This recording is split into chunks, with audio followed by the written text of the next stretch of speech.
Candace is a jack of all trade here. She Yeah, does that's a yeah. We were multiplicity talking of about you, everything. or we were talking about you too.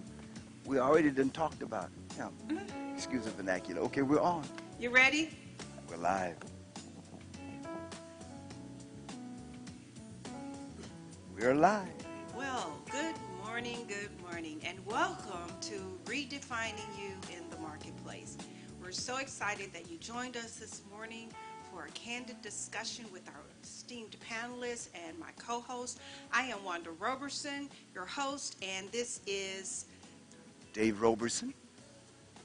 my co-host. And so we're so excited that you have joined us and that you're going to be a part of this awesome discussion that we're having this morning. Well, let's jump right into it, and I want to introduce our panelists and just kind of give them a few moments to share about what they do. But before we get to that, I want to just share with you just a few seconds about redefining you in the marketplace and how this was birthed. Well, as you know, the nations have gone through, and we're still experiencing COVID and during the lockdown, I started thinking about coming out of the lockdown, how we would experience, what would it look like for many businesses and entrepreneurs, and realizing and reading the statistics and realizing that a lot of people that were in business would no longer be in business. There were some business that would transition.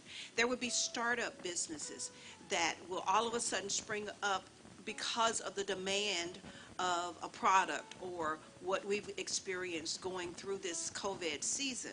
And so one of the things that came to my mind is, how do we help young business owners and entrepreneurs to navigate through post-COVID? Well, you say post-COVID, we're still in COVID. Yes, we are, but we're not going to always be here.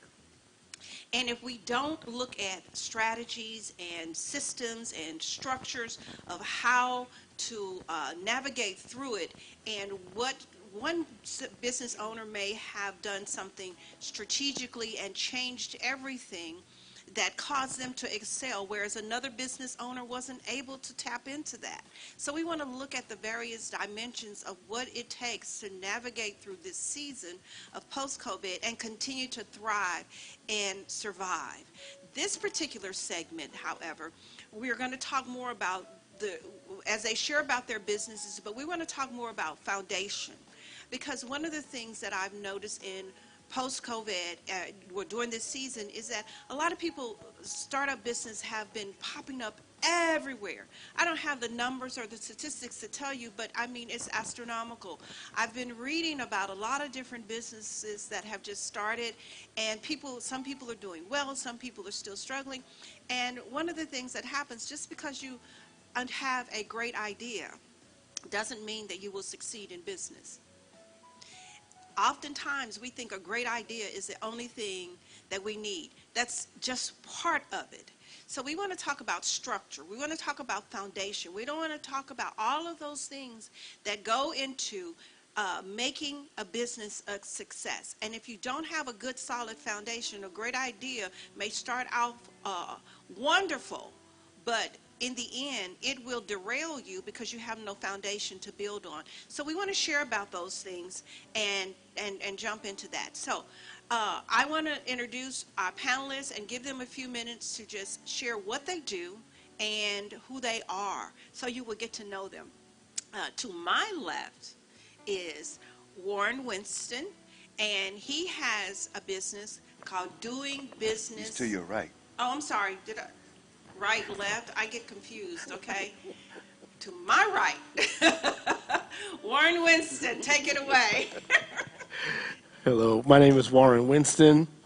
I've been doing Business Unusual for about 20 years. I'm also the co-founder and managing partner of Winston Worldwide, where we focus on global business and economic leadership strategies for organizations throughout the world. One of the things that I find instrumental in the business is changing the way we have been doing business. The approach I'm using is a lot more radical. In many instances, there are folks that might find it unusual, hence the reason why we're doing Business Unusual. But I can tell you without a doubt, the principles work. Everything about what I do works. And so we'll probably talk more about that a little bit later on. Yeah, thank you. And Becky Richards? Richard? Hello, I'm Becky Richard. I am the owner of Second Chance Friday Business Network. I also am contracted with the Small Business Administration. I do a lot of networking and consulting for people who want to begin a business, start up a business, as well as do personal assistant work. We will take any Saturday and make it your second Friday.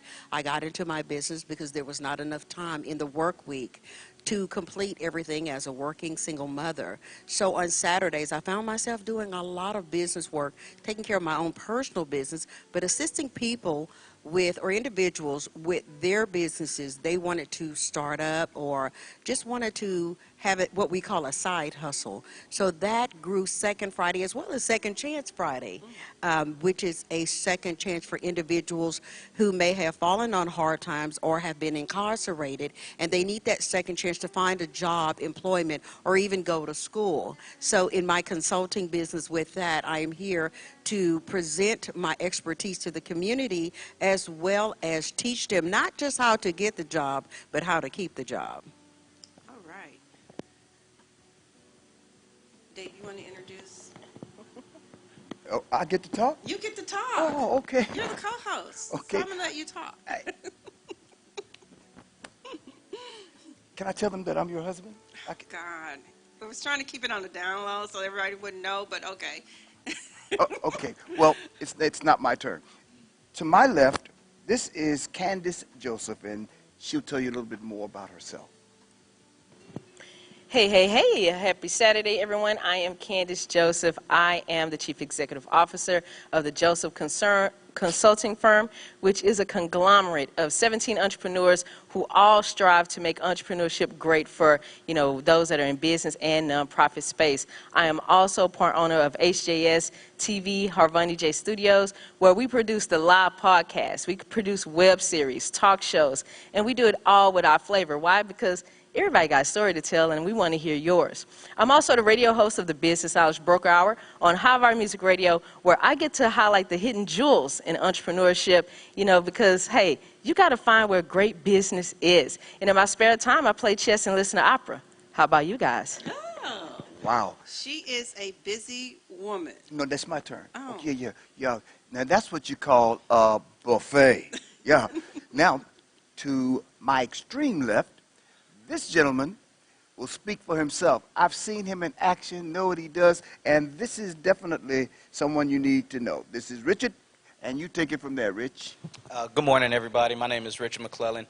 I am the owner of Extreme Game Truck Houston. This was founded by me and my wife. It's a family-owned business. And what we do is, what we thought of is how can we, during the pandemic, still allow families to enjoy time with each other, to still celebrate birthdays, graduations. So we come out with a mobile trailer. We have video games. We have, cornhole, all kinds of fun games that families can enjoy just in the comfort of their own home. So, they tell us who can go on the trailer. Kids can still celebrate, have fun, play their Fortnite and their Mortal Kombat and all things like that. And we ensure that they have a great time. We ensure that we make the parties very private, very clean, make sure that everything's sprayed down, sanitized, organized, and we just do a bunch of things. We've been out to schools where schools have their own private events, and we just make sure that everyone has an extreme gaming fun and game time. Great stuff. And if I just may, in the audience is his partner. So I just wanted to make sure I threw that in for good measure. Well, as you can see, we have just a wide variety of expertise and talent up here on the stage. One of the things that you may not know about my husband and myself, we've been in business for over, 30 years? Very close to it. Yeah, so over 30 years. And one of the things that we've done, my husband is an oil and gas consultant, and he does offshore financing. Mainly we deal with third world nations, but I don't know anything about all of that. What I do is handle the books. I make sure that we get paid. Okay, that's my job.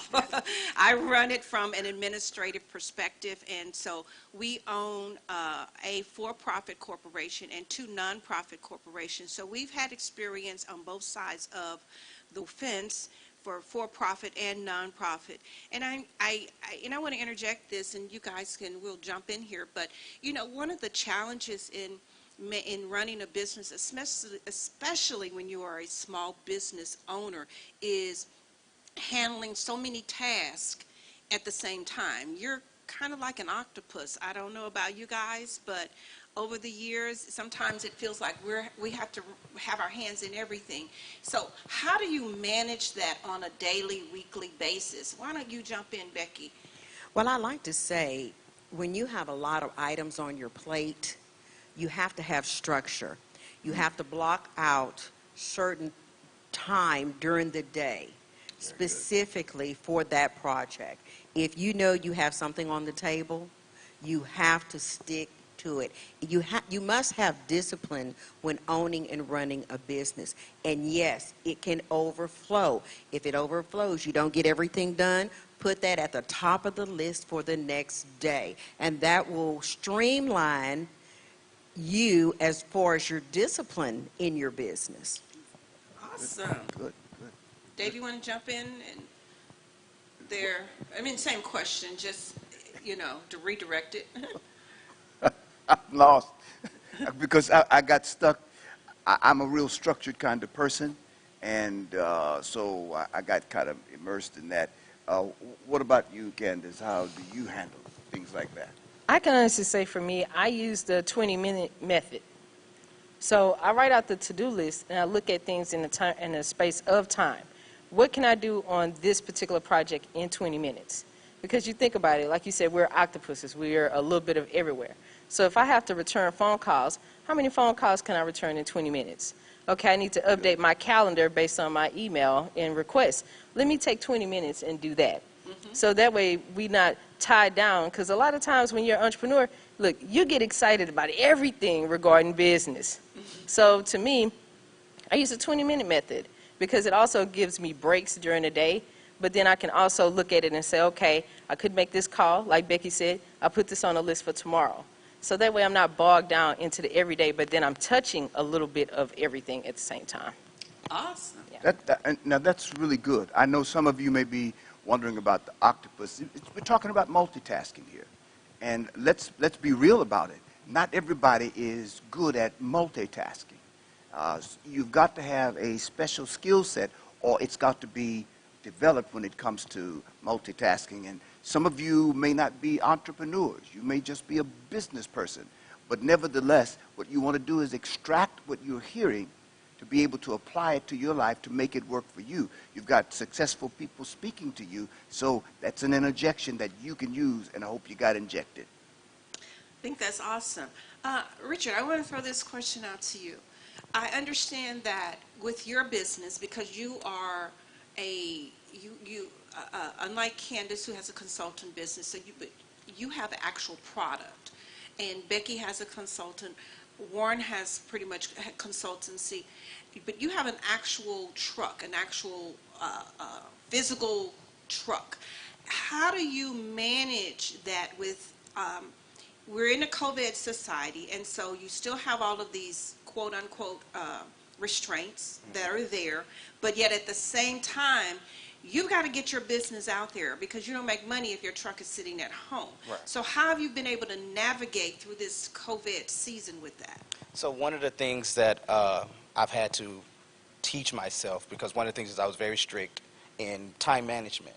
But what I had to teach myself, especially doing now, is I have to be very open and free-flowing for other people. In my industry, what it is you're pretty much, you're not waiting on phone calls, but you have to wait on phone calls. So you have to be on their time. Yes. And, if you're not on their time, then you miss their money. And so that was one of the things, especially with us starting out, we didn't want to miss customers. We wanted to make sure that our brand was a good brand. We put our name out there. So I just made myself available. And I took all phone calls that I could take. We sat down, and my wife, She sat down and, okay, this is what COVID protocol says. This is what we're going to do. And so we make sure we have our, our mask, required signs on there. We make sure that we have our Clorox and everything, wipes. Everything's cleaned down to the T, and we make sure that we also give the parent or the person that's hosting us the opportunity to run the party they want to run it. Obviously, me and my wife, we decided to go get vaccinated so that everyone feels safe with us. We decided to go get vaccinated. We make sure that we wear our mask and that we stay pretty much about 6 feet away from people unless we need to get close to them. Just so that people can feel more comfortable. And then as, we get out of the post-COVID, as we come into post-COVID, and people get more comfortable, then, we start interjecting and start, just playing around with people more frequently. Okay, So that's how we were able to manage through. great. And we know this one from personal experience. I'd like to just jump in here and kind of flip the script. I want to come over to Warren because he's been on the block a minute, and he's had a little taste of both worlds. Warren, you are doing international business now, and it's unusual. What is the difference, and is there an advantage, or would you more profitable? You're going to have to take all of this and make it one answer, but for international as opposed to being domestic. Well, there's definitely a difference between the two. Internationally, the biggest challenge for COVID is travel restrictions and being able to make sure we cover ourselves. So the change has been more of a Zoom environment, more of a virtual environment than it's ever been before. Domestically, it's actually, believe it or not, it seems like it's easier to travel. And domestically, I probably do about 100,000 airline miles a year, which is ridiculous. But the government has the restrictions on the airlines. I actually feel safer in an airline on a plane than I do in a hotel. But that's another story for another time. So ultimately, to kind of address your question, internationally there are restrictions in terms of travel, but ultimately at the end of the day, when it comes to business, they're still driving business. They're still focusing on business. They're still, the only change is not being able to have that face-to-face, that touch. Is there any money in it? Would you say to Well, people yeah, who are actually, peers? yes, Yeah. because the money right now is on the international side. There is a huge drive right now for international business, more so than ever before. There are certain continents, Africa being one of them. Africa is literally working on the program. It's called Africa 2063, which is an initiative that they're driving right now where they are looking to do a major push in their economic and their environmental systems. The United Nations has a push over the next 10 years where there's a 16-point initiative, everything from economic growth to education and because the United Nations is focusing on it as a whole on a global perspective, those are the areas that people should really focus on. I'm going to encourage them to look up the Global Sustainability Project because that is the main project where it's driving business from the United States outward and vice versa. So there is money in terms of opportunity in education, in economics, in our media, in the list goes on and on and on. So are you saying to me somebody like Richard, let's say he wants to go and open up internationally, there would be a demand for him, or let's say a Candace or a Becky for what they do? There's an opportunity from his perspective, maybe not so much on the equipment as much as it is the idea, and being able to help press the idea, possibly franchising, possibly opportunities and partnerships, things along those lines where you can show them how it can be done. Your idea is a very unique idea. There is opportunity there. Are there infrastructure challenges? There might be, but that can be addressed as well. So for all of us, for everything that we do, there are opportunities right now to drive a business, whether you are a brick and mortar, whether you are a product or service, or whether it's on the consulting side. Yes, absolutely. Can I piggyback on that a little bit? Sure. In the space of international business, he is absolutely correct. I get to speak a lot you know, on, like you said, the different Zoom conferences and things like that, and I do that on an international scale. I also have clients in London, Australia, Jamaica, Canada, France. So it's kind of like, you know, like, you just got to be on the right time zone in order to get the business. But I will say this. He is absolutely correct in the space of pushing big business. I've been invited next summer to go to Ghana to teach entrepreneurship classes to the youth. Yeah. You know, so, and I'm working with a group in Paris, France right now, and I'm also working with some people in Stockholm, Sweden right now in the space of consulting work on how they can open their businesses there. Now, a lot of times people get scared about international because they think about the rules, regulations, what goes on, but at the same time, you have to remember we're part of a global society. Yeah. So if you're a business owner, you have to think globally. So I tell everybody, go into business with community in mind, how to become a better global citizen, but just operate locally. So That is, Right. that That's- is that's- great, Exactly. great yeah, statement. that's how I do it. And you'll be surprised how many people that I get calls from to help them put together women's conferences, podcasts, talk shows, web series, internationally. And yeah, he's absolutely correct. International business is great. Most people say, why are you a night owl? I said, because when it's time for us to go to sleep, They're- it's They're time up. for them to wake up. You know, I just did a speech in India last week. I think I was at my desk in my office at like 6 a.m. with my coffee, like, okay, all right, let's go. But my speaking time in India was the next day at night. Yeah. So, look, business is out there. You just have to put yourself in spaces. He's absolutely correct about the initiatives. You got to go for them. And the thing about it is, people think because you're a small business, you can't apply. You can apply and get paid through the government for those opportunities. And it could be something as simple as you doing research. Is there. I think, It's can, there. Can I jump in? Amazing, simply amazing. And Warren, I mean, opening that up, I keep hearing, and one of the things that my husband and I have pushed for years is diversification. I think as small business owners, especially us, we get locked into, this is my little sphere, this is my world, and I can't reach beyond that. I don't know anyone in Ghana. I don't know anyone in Africa. I don't know anyone in Australia. I'm not sure I can go there and do it. Well, it's called research. It's called tapping into the right people. It is called networking. And if you're going to grow, remember, our world, although it seems extremely large, it is very small. Exactly. Yeah. And think about it, just in this short space of time, since March of 2020, when the whole world went on lockdown, how our world became very small as a result of something that we are told happened in China. It affected the entire world. So our world is very, very small. But we have to learn how to tap into that. And one of the things that Candace brought up that I thought I want to explore for a little bit is that she talked about the different entities that are out there, like going through the government for funding or the various things, even with Becky, who works with the SBA. And one of the things that happens with us is we don't, as people of color, a lot of times it's resources. It's just, it comes down to, we're not successful, not because we don't have great ideas, not because we don't know our product, not because of other things, but it's resources.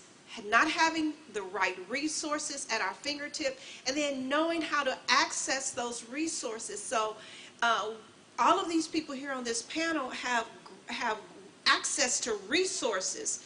I know even with Richard, I want him to, and we're going to come back and touch on that in just a few, because he started as a franchise owner. Not many people of color understand the whole franchise market. They don't get into that because that's not something, you think of franchise, I need big, big, big bucks. When you can actually start a franchise with maybe $10,000. You don't need big bucks. I mean, now the bigger, if you want to go for McDonald's and Chick-fil-A and those. Actually, yeah. Chick-fil-A, that is It's the one of the entrance, but cheapest. that's the entry level, $10,000. Yeah. That's why they have such a For- long for a line lot of of people them. trying to get in. Yeah. It is. For us, I know we started about 15,000. And to a lot of people, especially where I come from, I grew up in Alief, Texas, 15,000 is a lot. So to me, I just had to learn, okay, this is what I really want. I really want to do this. Okay, I can't buy these Jordans. Okay, I can't buy this. I can't go out eat here. We got food at home. We just bought $200 worth of groceries. Let's go home and eat. That's And we right. save that up, and then we go, and we start the franchise, and then we start to realize that, okay, this is a passion that we have. This is what we want to do. We have to do it. That's great. So Great. I wanted to just kind of pull Becky in because we're talking about opportunities, and one of the key challenges you've also heard come out of the mouths here is money. Can you help us access some money? Yes, and I want to say this, to tap into what Candace and Mr. Warren were saying earlier. One thing, when you're dealing with businesses or people internationally, that 20-minute span, like you said, you have that checklist, learn another language. Other cultures, other people in other countries are pleased to hear you say hello in their language. Yeah. It opens the door. It breaks that ceiling, and they're more adaptable to you Yes. and welcoming Yes. to you to do business with you. If you have someone in Ghana and you say hello, you have someone in Africa and you say "Kedo aduma," hello, how are you? So they are more welcoming in business. So learn another language, learn that Spanish, learn that French, learn Dutch. It's easy. There are so many tools out there. But in doing business and accessing the money, we feel, or there are small business owners who feel, I have to go get a big loan. My credit is not good. What do I do? Do I go to the SBA? Do I go to my local bank to get the money? Money management starts in your personal life first. Like you said, eat at home. You have to be strict. When you are owning a business, and this is what you want to do, this is your talent, you must be strict with your finances and how you govern in your own households. Accessing the money. Work on your personal credit. It takes a few minutes. There are companies out there that would do it, and then there's you. Access it through the websites yourself. Do your personal disputes. Do not be afraid of it. That glass ceiling is not there anymore. It's an illusion. We have more access to resources as small business owners and individuals than our parents did before us. Yeah. That's yeah. true. It's just a matter of sitting down and using that 20 minutes to do it. Go to your local bank. If you have a negative credit score, let's say in the 400s, sit down with the financial advisor and say, this is my short-term goal, here is my long-term goal, this is what I want to do, this is how I want to grow my business. That financial advisor will walk you through each step. And failure is success, because if you do not fail, you will never know how successful you're going to be. Good. Access the money. Go to the bank. Go to the government websites. SBA.gov.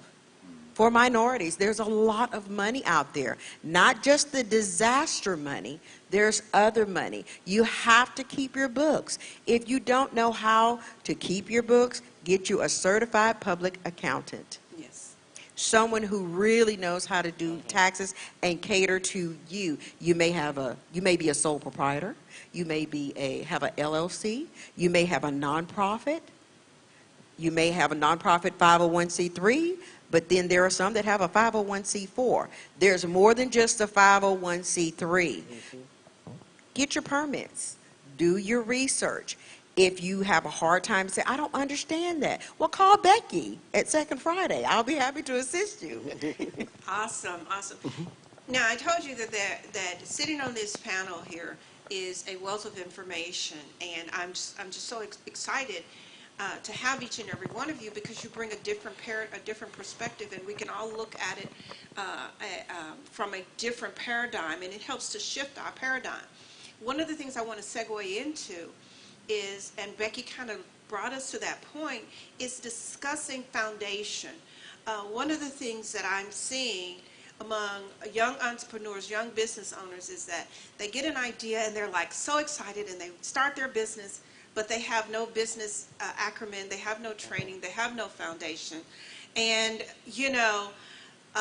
3 years down the road, sometimes not even a year down the road, they find themselves in trouble because they didn't establish it properly. A lot of them don't even go get a DBA, or they don't know how to set it up as a LLC or a corporation, a S Corp or C Corp or whatever it is, and you're finding a partnership. These are all things that you need to look at before you start a business. Sit down, write it out, count up the costs as to what it's going to take for you to succeed, and then start working it. I think so a lot of times we say, well, I don't have anyone to help me. There's no one there. Well, let me tell you something.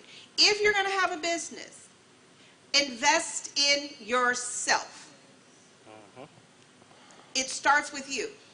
You have to take your resources first. Who will invest in you if you won't invest in yourself? So if you got $1,000, well, I don't want to spend my money, and but you need to go get it structured first. Pay for that accountant, that CPA, pay that attorney to draw up the paperwork. You have got to invest in yourself. So I want these guys to kind of touch on that. I know Candace her background is also in accounting, right? And That's correct. And helping businesses establish foundationally. So Candace, can you lead us out and just kind of touch on some things in that area? Okay, well, the first thing that I usually work with someone one-on-one is I ask them about their mindset. Because a lot of times people don't realize the foundation of being a great business owner is that you have to have an entrepreneurship mindset. And most people say, okay, well, what do you mean? It's like, okay, when you jump out, are you jumping out based off of desperation? Or are you actually trying to make a change? What's your impact? What's your end goal when starting a business? So a lot of times I start with the foundation of self, because a lot of times people think, oh, okay, I can do that better than this person. Oh, I can do that better than this person. I saw this person be successful. I know I can do it better. Yes, but at the same time, you don't know what dedication, sweat, hard work, education, and training they went through to get there. You don't know their struggle. So a lot of times we have to think, are we really ready to have an entrepreneur's mindset, or are we still thinking like a 9-to-5er? Because those are two different lanes, right? So I start with that, and then I get into the nuts and bolts. Most of the time when people walk in my office, we sit down over a chess set, and I'm teaching them how to play chess while they tell me about their business. Reason being is because they have to understand business is strategy. But you have to have a strategy going in, but you have to also know who you are as a person and tap into that self-love a little bit, because business is hard. You're going to hear a lot of no's. You're going to hear some yeses too. But the thing about it is you have to know within you how you move in that plane. Are you going to be okay with that? Yes. So a lot of times for me, I always tell people if you want to have a real breakthrough in business, it starts with the forgiveness of self. So that's the foundation that I work on, because I tell people if you can't forgive yourself for every failure and success that you've had in your life, then you cannot go into the mindset of being a great entrepreneur in order to get that breakthrough and be great. So I start there. A lot of people say, why do people need to forgive themselves for the failures and the successes? Think about the last great thing you did. Every time you're going to walk through a door in a meeting, in front of a camera, in front of someone, in front of a client, you're going to think about topping the last best business deal you ever had. Stop that. Forgive yourself, because each plane that you move on is different. For failures, we have to remember there are lessons within all failures. So to me, you have to forgive yourself for every failure as well, because you have to think about it. You did what you could with the knowledge, the love, the opportunities, the technology that you had, and the strength. So forgive yourself for what worked and what didn't, and move forward, and you can just be great in business. That's the foundation for me. That was good stuff. I like how you did that chess game in there, though. You real smooth, real smooth. I love chess. I love chess. Well, I it's a love game it. of strategy, and Yeah. life is a game of strategy. Yes. And until you, I think, what is that quote that you have, hon, where you say, until you learn how to play the game? Yeah. Yeah. If you don't know the rules of the game, you can't play the game. You got to learn the rules and then play the game. But a lot of people also forget that when you go into business, you are the expert. So every day you should be in a learning environment. You should learn every day. You should have a training class just for yourself on things that you know that you need to know for business, period. If you're someone that don't know how to read financial statements, get in a class.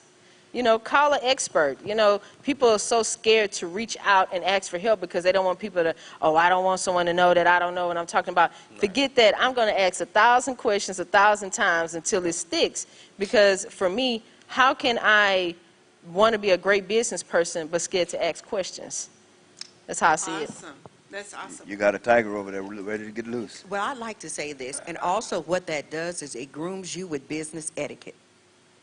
When you're running your business, you don't want to be all over the place because you do become afraid.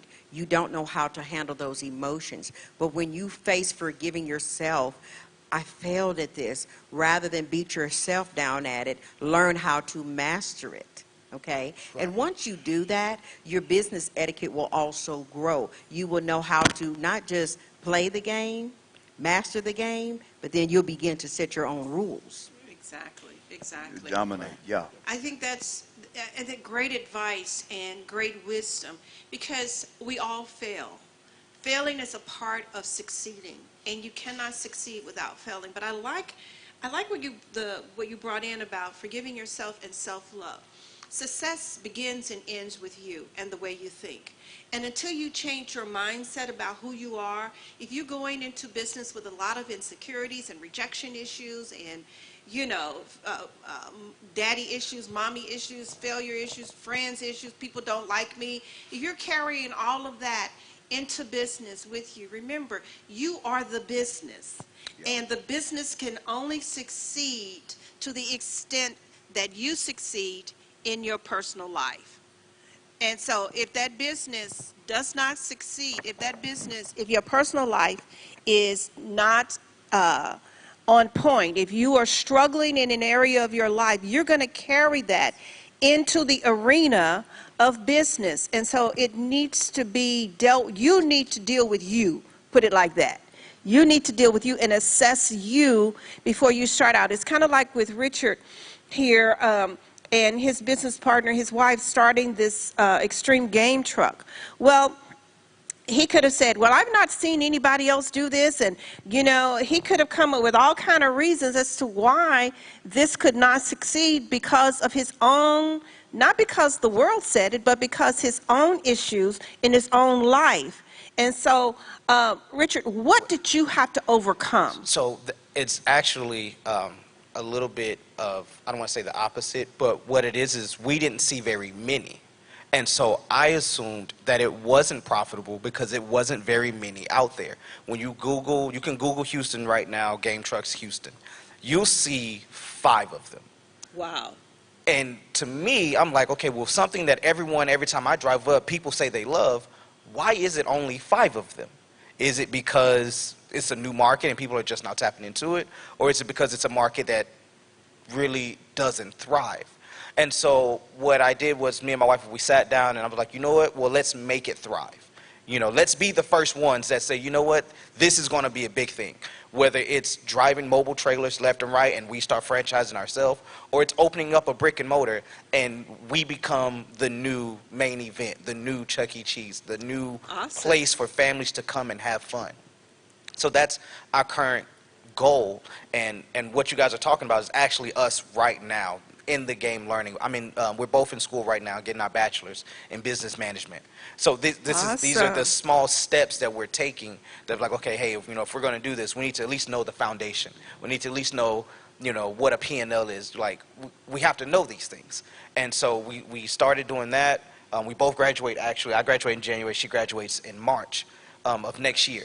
So these are just little things that I think about daily. Like every waking moment of me being alive is how I can make my business grow in a sense of when I'm done with it, what can I give to my children so that they don't have to say, hey, Mr. Warren, can I apply for a job at your firm? When I can say, son, you own a business already. You don't have to ask me. You can just come work. And these are things that we're trying to build for, my family specifically. So. All right. That is good. I know that, we're going to run out of time here shortly, and I want to get to Warren. But, you touched on something that I thought was extremely important, and something that in our culture that you find, you don't hear about it as much, but it's building generational wealth. And one of the things that we've got to think in terms of is generationally. What are we leaving to the next generation? What are we building for the next generation? Because, it's one thing for our generation, and after a while, we're going to all die out. But what are we built on? What can we leave to our generation? Why do our children have to start behind the 8 ball? Why do they have to start not owning a house? Why can't we say at the time that they get married, oh, here's a house for you and your spouse, Why can't we say, okay, son or daughter, here, you got a business that's worth, $10 billion. Come on, Right. And let me train you in how to do that. So shifting that mindset of building generational wealth is extremely important. Go ahead, Richard. Right. I was just going to say, my friend used to say, he's like, my son, they don't know the struggle, what we had to go through. And I told him, I was like, well, isn't that kind of the point? Like, the whole point of us doing what we do is so that they don't have to experience that struggle. They don't have to experience what we went through. Their life is supposed to be easier as they go on. At least that, to me, that's the whole point of me doing all of this. I don't do this so that my son can still go and work another 9 to 5 or still have to struggle through the same things I went through. I struggled with finances. The reason why I learned it is so that he doesn't have to struggle with it. He knows it because I'm going to teach it to him, and so on and so forth. So it's just one of those things that I hear all the time. Oh, well, the children, they don't know the struggle, or they don't know this, they didn't go through that. To me, that's the whole point. They're not supposed to. Good. Yet in reality, they're going to have some struggles. I so often say to my wife, because we've got grown kids, and I say to her when some kind of snafu happens, who actually taught you, or who was actually there for you? We all got to learn life's lessons. So who took the lesson for you? Nobody. You had to learn. So there are benefits, and I'm all the way with that, because I'm thoroughly convinced that all that we do to set up for that next generation, they're going to have their own share. But there's some things that they don't need to encounter. I think you were going over here to the right. Let me just back out of that. Well, that was great. I think I lost my train of thought because I was going. Okay. We were talking about initially foundations, and Candace had jumped in there, and actually. Yeah. Oh, you know what? This is what I wanted to come to Warren because I wanted to ask you. I know that from a personal side of knowing you, that you deal with businesses every day, every week, where you go in and you help companies that are struggling and look at their financial structure and kind of help lead them into a solid foundation, so to speak. Yes. So can you speak on that a little bit and talk about how that has how that has impacted you, and as well how that is a platform for you to help other people? One of the things that I focus on almost every business, because everybody that's been in business has gone through the struggles. They can all share the same story. It's might be a different road that they took, but they all have the same struggles. Exactly. And so a lot of times when I go into these companies, I ask them the one thing about them. and says, why did you do what you do? Why did you get into it? Because why addresses purpose. Mm-hmm. And if I can understand the purpose of a thing, that makes it easier for me to address it. So I ask that question. And every time I've heard somebody say, to make money, I said, that's a result. I don't want to hear that. What's the purpose for you to get into the business? So that's the first part that I start to focus on. The focus on the purpose, and then we start to look at those things. Then what I start to look at is where most businesses try to focus on shareholder value, I want to focus on the stakeholder value. Because the stakeholder is everybody that is around the business. I don't care if it's the employees, I don't care if it's the owner, I don't care if it's the neighbors next door, I don't care if it's the vendors, I don't care if it's the state, the city, the government. They all have a vested interest in the success of that business. Yes. So we start to focus on the purpose and move over towards the stakeholder value. Once we start to focus on the stakeholder value, I start to have them shift about being influential. Because in many instances, these business owners are influential. They just don't know they're influential. Mm-hmm. They see their own self-worth, but they don't understand that the decision that they make could make or break a family, can make or break the vendor, can make or break anybody and everybody. That's right. And by having that focus, now they start to focus on culture. I literally call this an intentional economic system. And focusing on intentional economics helps these businesses to start to focus and change the way they think about business. So at the end of the day, they realize it's not about me. It's about the people around me. That is incredible, because so often when we go into business, our focus is, I need to pay my bills. I need to make money. And, that's the wrong mindset. That's the wrong concept. Yes, you have to pay your bills. Yes, you have to make money. We all have to do that. But we also have to realize that it's greater than just, starting a business to make money. As Warren so eloquently put it, how do you look at the community? How is this going to impact the community? How is your business going to enhance someone other than yourself? What are the other avenues, avenues that are there? And, what was your purpose in the first place? If you started a business, was it just to make money? You're going to fail at it if that's the only primary focus that you have, because every decision you make impacts someone else. Can I just throw this in there real quick? Sure. This is where we're talking about the changing of the mindset. Because in many instances, businesses and business owners focus on success. I don't focus on success.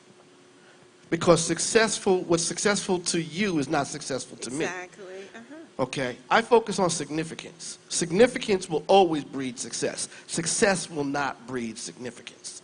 So by focusing on significance, that's when things start to change. And that's what I'm talking about, the radical approach. The radical approach is focusing on significance. How can I make a difference doing something that makes a difference at a time that makes a difference with people that need to make a difference? Exactly. Let me throw this nugget out to everybody, and Candace, I'll come to you. Warren said something, but success is different, and it means something different to everyone. A lot of times we look at success and we think, oh, if I have an event and 10,000 people show up, 5,000 people show up, it was successful. That does not necessarily mean that it was successful. Yes, you may have had a lot of people in attendance, but was the content there? Did it impact someone's life? Did it transform their thinking? Was it powerful enough to get the person to begin to think and operate from a different paradigm and a different perspective? So when you look at that, yes, it is different. Success looks differently. And so I think we need to look at how we look at success and think about it from a whole different perspective. Jump in there for Candace. Well, I have to say this. When you talk about business, right, a lot of people feel like when y'all were talking about money, oh, how you have to have all these thousands of dollars, all of that. I do a thing called the business remix, okay? I want everybody to think differently about business. If you're a 9-to-5er, let me tell you something. You can use what I call OPM, other people's money. You don't have to have $10,000 to start a business. Realistically, you only need $300 to get an LLC and get started. You just have to have an idea. And this is the thing. When you're in a business and you're starting out, do 1 or 2 jobs. Have people that are your test subjects and say, hey, donate a few dollars to me, because you're a part of my guinea pig crew. That's what you have to do.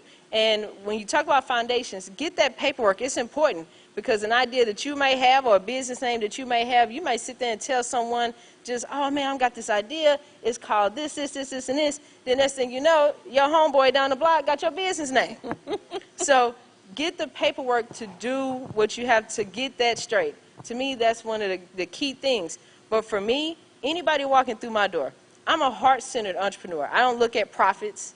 I look at the impact. I look at the change, because with that brings profit. So I'm heart-centered. In 2020, I gave it all away. Every service. I didn't care if someone needed an app. I don't care if they needed a website. I don't care if they needed content.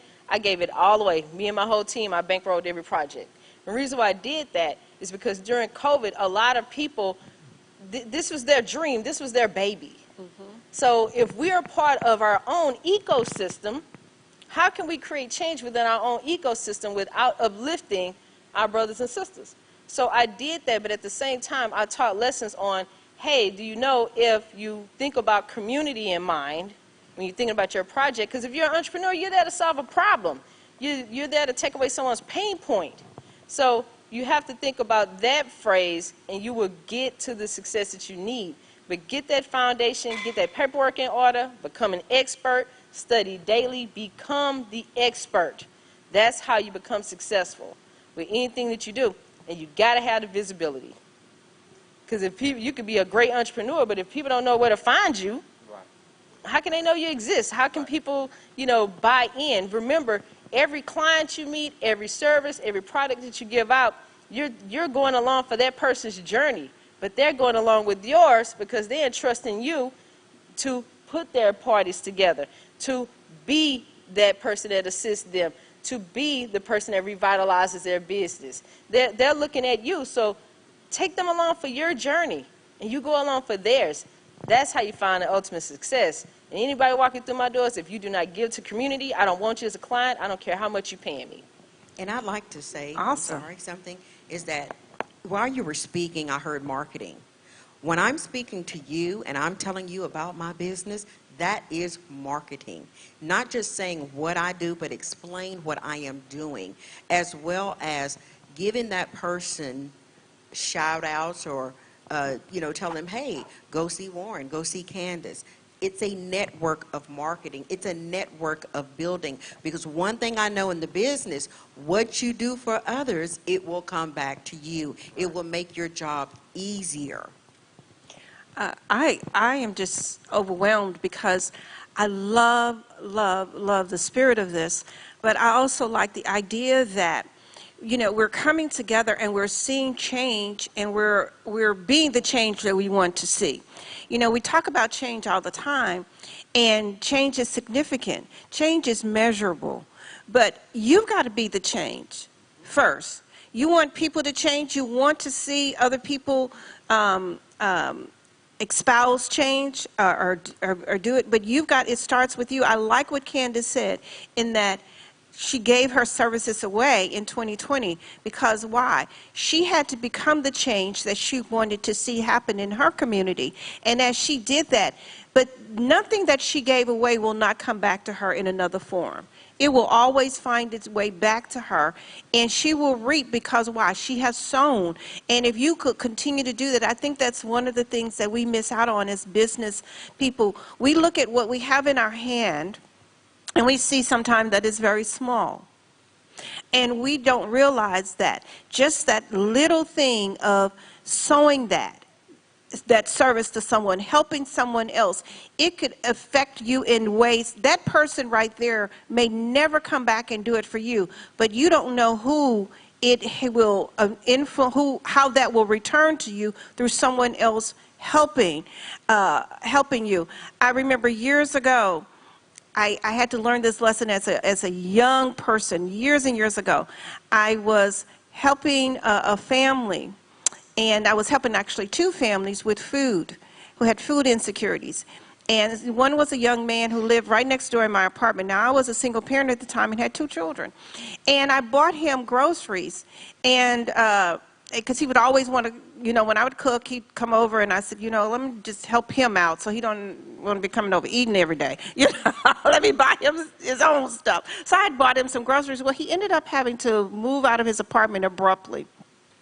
And in the process, he called and asked me to go in his apartment and do something. And I walked into his apartment, and the food that I had purchased was not in the refrigerator. The meats were spilling out on the floor. I mean, it was going bad. And I was so angry because I felt like I had given my money and my time to help this person, and here he didn't value it. And I remember at that time hearing this, and it was so poignant in that you didn't do it for you. You did it for him. And once you gave it, it belonged to him, and he had the right to use it in any capacity that he chose. Now, if he chose to use it wrongly and it didn't benefit, it's not against you. You're still going to receive as a result. And I had to always remember that when I give, when I sow, I'm helping that person, and I can't control how that person used the gift. I just got to release it. It's theirs. And so to be able to release that, some of those people that you helped last year, they may not do anything with it anymore. Some will thrive and succeed, but that's not your responsibility. Your responsibility was just to do it, to sow it. So that's amazing. Now, I know we're getting close to time. Yeah, Go ahead. I just wanted to jump in here. I want to say to our viewing audience, we're just thoroughly delighted that you're a part and hope you're receiving what we're putting out. We've got a few people in the audience, and I want to just give them an opportunity before we close out. If you've got a question, go ahead and slip your hand up, and I want to borrow some young legs.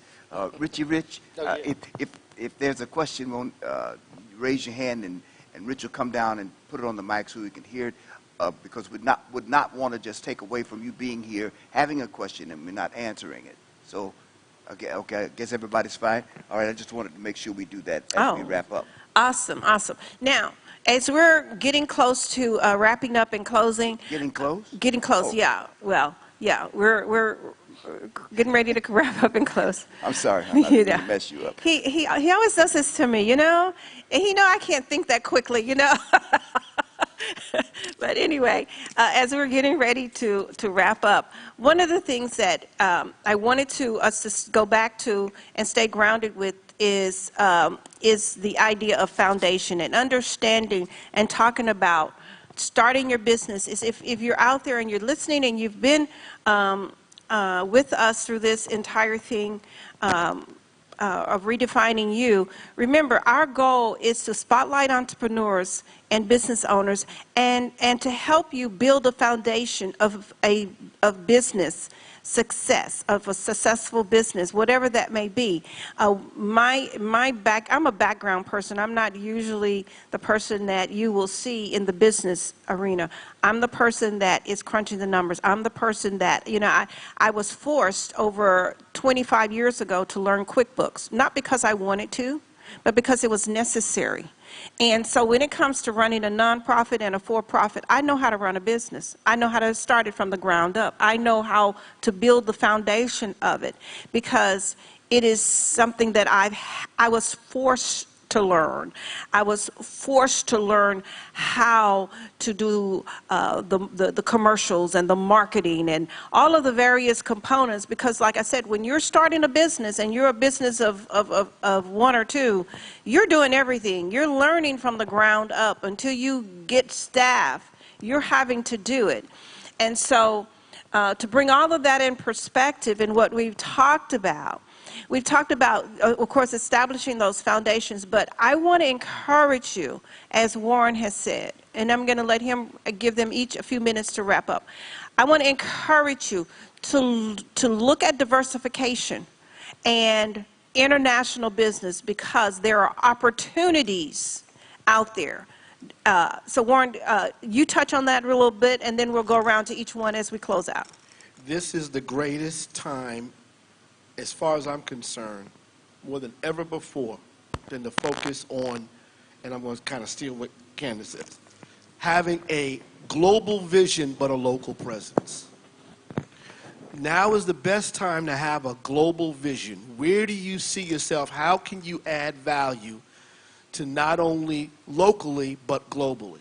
This is the best time to do it because in this pandemic, in this season that's been going on, it has been a challenge for many countries to pivot and shift. You have the ability right now to make a difference in those areas. So the focus now is to think about what is it that you do, okay, and how you will be able to, remember I keep talking about significance, how you can add value to others. Because, like I said, significance is where you'll make money. Success, if you focus from a success standpoint, it's always going to be a chase. But significance is going to breed it. So I'm going to go back to Richard. He came up with an idea that's not only successful, but it's adding significance to others. How is it adding significance? Because you know what? It's giving people an opportunity to do things that they probably couldn't do because they didn't have the resources available. He's adding significance. He's giving them an opportunity to not only play, have fun, learn, educate.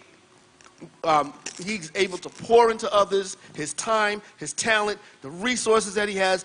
That's significance. Yes. And this is the time to do that more so than ever before. If you're dealing with international business, you know they are begging for it right now. So that is the one thing to focus on. Focus on that. Focus on, and then once you get that idea, start to gather the knowledge on how to do it. But don't just stop. You got to put it into practice, because the reality is, if you just stop at the knowledge base, you're not going to get any further. It's like when I was a kid, I wanted to be an astronaut. I did all the studying in the world about how to be an astronaut. I'm not an astronaut. You want to know why? Because I didn't do anything to practice, put the application in place. And once you start to apply it, no matter what it is, it could be just getting into a networking group to find out about international opportunities, finding out about, like I said, learning a language, building the contacts, getting the resources, getting in the door and meeting other people. That's going to start to get you to apply the practice, and then you become an expert. This was not done overnight. Also, what I would like to say is, in building your business or businesses that are already established, yes, research is key. Investing in yourself. You're not going to become a millionaire overnight. If you're doing it just for the money, then you will not find or have satisfaction within yourself. We are here to help each other. If we were not, there would be one person on this earth. We all need each other. Building your business. International growth is key right now. Real estate, investments is key right now. You just don't want to keep it at a community level. Go to your city level. Go to your county level. Go to your state level. The city has grants for small business owners outside of your banking system. Look into that. You want to invest in apartments. You want to invest in housing, because there is a shift in the economic world right now. Yes. There is a grand need right now for individuals to have housing. We do have homeless situations here in Houston, in Harris County, and surrounding counties. You can be that person of change. There are grants that are sitting there. How do you do grant research? Go to the government websites. Oh, I want a grant. I want a grant. I want somebody to give me a grant. Well, how are they going to give it to you? You have to do the research. Well, I want a grant to own a car dealership and give back to the community. If the government is not offering that type of grant, then how are you going to get it? Do your grant research and cater your proposal to what they are offering. That's how you get the money. If you want investment properties, that money is out there as well. It has been sitting there for years waiting on you. Do your research. Go out to networking events. If you don't want to get out due to the pandemic, go online. It starts with you. You are the core. Awesome.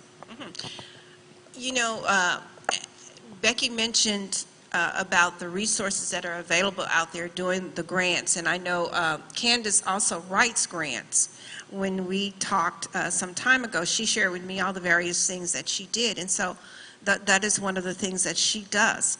But also knowing that if you're going to have a business, you need to become so multitask driven that you put yourself out there to begin to find all the things that are available to you. And this is the greatest time for people of color, because especially if you are a double minority, because there is monies out there that they are giving now to assist you, because we have been economically deprived for so long. So those opportunities are out there, but you've got to put yourself out there and go and pursue them. Candace, your closing remarks. Be the change you want to see, right? I think that's really what I can say. Today we talked about startups. You can use OPM, use other people's money to start up. Use within your own network. Learn how to tap into your network. You never know when you're starting a business how if one of your friends is an accountant, they could be the person that sent out your invoices. If one of your friends work as a real estate agent, then they can find you a pop-up shop or an event space, right? So use the resources that you have. We didn't get to talk much about franchise opportunities, but what I will say about franchise opportunities is this. If you're someone who's never been in business, you don't know about marketing, you don't know about contract writing, you don't know about negotiations, getting into a franchise, something that's already known, that already has a well-known name, can propel you into learning those lessons to be a great entrepreneur. So definitely tap into the franchise market. When we talk about, the SBA loans and things like that, there are lots of microloans out there. There are also lenders. But this is the thing. They also, SBA, give grants as well. So a lot of people don't realize that. You never know how many certifications you can get by being a business owner. And look into getting certified. No matter what your business is, get the certifications. Do you know how many certifications that are out there for $25 and less that will grow your business overnight? Give me a call. I'll send you a list. It's so many resources out here. If we tap into it, we can do it. And sometimes you never know within your own network who you can ask and get the knowledge. I say get the knowledge, serve the community, and just be great at the end of the day. I think that's all I have to say. Yeah. Candace, can you give your email address or whatever contact information of how you want people to reach out to you? Okay. You could go to info@josephconsultingfirm.com. You can call me at 713-425-0510. And this is the thing. I'm connected with all these guys, okay? Look, y'all just getting my information, but I'm connected with all these guys. We family now. I don't know if they know that, but we family now. We are. Okay? We family. So we're here as your resources today. So we thank you guys for being here. We thank you guys for viewing at home, because we are a part of your resource. If we're going to build our own ecosystems, you never know the 8 type of resources each person that you know may have. So you got to Google that, okay? Each person has 8 types of resources. You just have to know what your resource is and give it to somebody else that got the resource you don't have. Exactly. And you can be great. That's exactly it. Richard, your final closing remarks to us. Everyone up here has said amazing things, but the only thing I think I could add is it's just don't be afraid to actually do it. Whatever you're thinking, whatever business idea you have, you cannot be afraid to start it. The longer you wait, the more you push it off, the less likely you are to do it. Procrastination kills businesses. I'll do it tomorrow. Okay, I'll do it tomorrow. Then tomorrow becomes next week. And then next week becomes next month. And before you know it, you were supposed to start the business in 2021. It's 2030, and you still haven't done it. Do not wait. Don't be afraid. LLCs are only $300. Just take it. A lot of people don't realize that they spend $300 on a bag of chips throughout the month and don't even realize it. Every day they go to the store, they buy 2, 3, 4 bags of chips, they eat them, and then the next day they do the exact same thing. You just bet on yourself. Yes. Be willing to do the work, and don't procrastinate. And I guarantee you that just that solid foundation right there can help propel you into heights that you've never even witnessed. This time last year, this was not even a thing for me. I did not even envision me being up here, speaking with such profound people, and having a business of running on my own. This time last year, I was just like, you know what? We're just going to start the trailer every weekend, here and there. We'll do this and that. And, God has been able to bless us to where, last month we had 17, 18 parties just in the month. Wow, amazing. And it's just getting out and just doing stuff and not being afraid to speak to people, not being afraid to say, hey, I don't know this. Do you know this? How do I do this? And just being able to just... Yeah, I need to get on the list for October. My grandson, his birthday is in October, and we need to get on the list. Call us now. And a lot of people... Give us your info. Can you give them your information? So what you can do is you can go to extremegametruck.com /Houston-game-truck. It'll take you directly to the Houston website. Or if you just go to extremegametruck.com, you'll see the city areas. Click down on it and just go to Houston. We are the only one in Houston. So it'll link us directly to us. Or you can call me personally at 346-399-7218, and I'll book your party for you. I know a lot of people don't like dealing with the internet. They're like, oh, I don't want to go through all these websites. Call me. I'll do it. Yeah. I'll book it for you myself. And even if you're interested in franchise opportunities and how to get started in franchise, Richard would be a great resource for you. I know we use his services here at our facility for back to school. We wanted to do something different for our kids, and with them being locked down so much, and so we did the Extreme Game Truck, in August, August of last month, and I mean, they were so excited. I don't understand none of the stuff that they did out there, but I just know they had fun. So it was great, and so like I said, you may want to reach out to Richard for several reasons, to talk about franchising opportunities, but also to book him and his an event. Warren, we didn't get your information. Can you share your contact information? Very simple. Social media, it's either the Warren Winston or Warren Winston. Makes it simple for social media. Email address is even simpler. askme@warrenwinston.com. That makes it very simple. Becky, you want to share yours?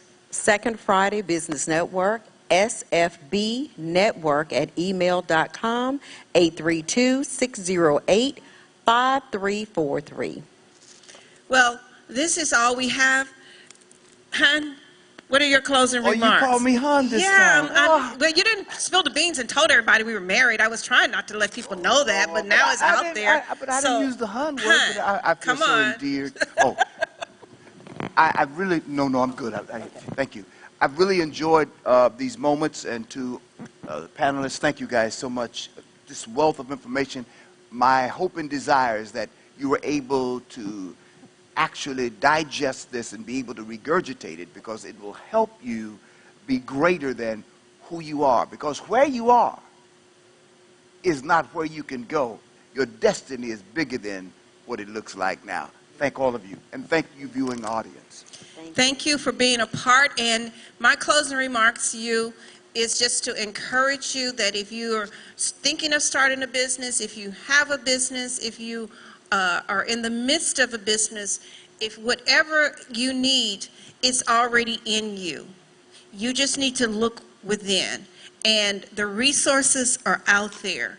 And so if we can do anything to help support that, this platform will be here. We're every other month we're looking to host different things here, and we're even looking to starting training classes for people, for entrepreneurs that just want to come in. If you want to know how to set up a business, set up the foundation, do the QuickBooks, do the work that is necessary, the background work. We have Candace and Becky, we have a lot of people here that have a wealth of information, and we will be willing to come out and share our insight, our information, and our time with you. Because listen, the stronger you are, the stronger we are as a community. So we're thankful, we're grateful that you joined us and you're a part of this. If you want to contact us, you can go to info@wandaroberson.com. And send us and shoot us an email. We're on Facebook at I think it's Wanda Roberson Ministries, and we're on Instagram as well. So look for us, and like I said, send us an email, and we will be here, and you will be seeing additional information posted about when we're going to have our next event. Also launching the events that we're going to do probably weekly here. We're still working on the logistics of it, but having events that will be workshop events that you can come out to, and we will work with you to get you established in business and to help you in whatever capacity we need. So once again, thank you. You have a great weekend, and thank you for being a part of Redefining You in the Marketplace. Looking forward to seeing you next time, and God bless you.